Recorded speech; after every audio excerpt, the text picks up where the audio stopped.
कहते हैं पेट की आग सिर्फ दो निवालों से बुझती है, लेकिन जब आग बुझाने के लिए दो वक्त के निवाले ही न मिले तो उस पर आई बीमारी कोर्ट में खाज बन जाती है।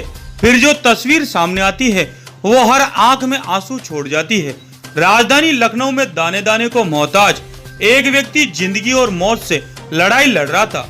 उसका जुर्म बस इतना था कि वह गरीब था और 2 जून की रोटी को मोहताज। फिर भी जिम्मेदारों का ध्यान इस ओर नहीं गया। भले ही इस देश के हुक्मरान बड़े बड़े दावे कर रहे हो कि कोई भूखा ना सोए, लेकिन निचले स्तर पर ये सभी दावे खोखले साबित हो रहे हैं। राजधानी लखनऊ के मोहनलालगंज तहसील के अंतर्गत आने वाले समेसी बाजार के पास बने पशु केंद्र में एक बुजुर्ग अपनी जिंदगी और मौत के बीच की जंग लड़ रहा था। एक छोटी सी कोठरी में भूख प्यास से कहरा रहे युवक की इस आवाज को जिम्मेदारों के कानों में नहीं पहुंची, लेकिन लोगों ने अधिकारियों को सूचित किया तो अधिकारियों ने बुजुर्ग की सूद लेना मुनासिब नहीं समझा। जब हम तक ये जानकारी पहुंची तो हमने अपनी जिम्मेदारी को निभाते हुए अधिकारियों से संपर्क किया। तब जाकर कहीं इस बुजुर्ग को एम्बुलेंस से अस्पताल पहुंचाया गया। लेकिन इसी के साथ यह तस्वीरें उस सिस्टम पर बड़ा सवाल खड़ा करती है जो गरीबों के हित की बड़ी बड़ी बातें करते हैं। क्या देश और प्रदेश में विकास की यही बहार बह रही है, जहां एक इंसान कई दिनों तक भूख से तड़पता रहता है, लेकिन उसकी सूद लेने वाला नुमाइंदा गायब रहता है। उप जिलाधिकारी से लेकर तहसीलदार तक के कानों में जूं तक नहीं रेंगती। आखिर कोई बदनसीब व्यक्ति जिंदगी और मौत से लड़ाई लड़ रहा है। 21वीं सदी के इस दौर में इंसानियत को भी आहुति चढ़ा दी गई है।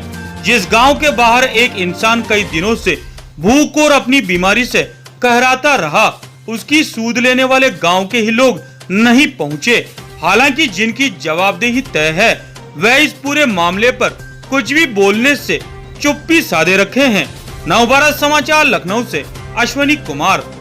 एक वृद्ध व्यक्ति काफ़ी दिनों से सड़क किनारे पड़ा हुआ था और उसका किसी प्रकार कोई इलाज, बार बार अधिकारियों को सूचना देने के बावजूद उसका किसी प्रकार कोई इलाज, पानी की, खाने पीने की कोई व्यवस्था नहीं की गई। मैं समझता हूँ प्रशासन की संवेदनाएं, लोगों की संवेदनाएं इस समय पूरी तरीके से शून्य हो गई हैं। गरीब और लोगों के प्रति बिल्कुल कोई दया भाव उनके अंदर नहीं रह गया है। जिम्मेदार अधिकारियों के नॉलेज में होने के बावजूद उस प्रकार की कोई उनके लिए समुचित इलाज की कोई व्यवस्था नहीं की गई। ये बड़ा ही दुर्भाग्यपूर्ण है और मैं समझता हूँ कि मेरे द्वारा भी अब मेरे सब मामला संज्ञान में आ गया तो उसको आगे की समुचित इलाज और खाना पानी आदि की व्यवस्था कराई जाएगी। लेकिन प्रशासन को भी ध्यान देना चाहिए और उसको जो है उसके लिए जो सहायता उपलब्ध हो जाए, अधिकतम सहायता उपलब्ध होनी चाहिए। आपका लक्ष्मी नारायण यादव। लक्ष्मी जी, आपको कैसे जानकारी हुई, कब बताया आपने इनको? ये यहाँ 4-5 दिन से टहल रहा था तो आज संपर्क किया गया अधिकारियों से, तो उन्होंने अपनी परवरिश की वो अपने आप पहुँचा दिया गया है। यहाँ कितने दिन से पड़े हुए थे ये भूखों? 4-5 दिन से यहाँ पड़ा। कुछ पता चल पाया कौन है, कहाँ के हैं, क्या? ये जानकारी नहीं।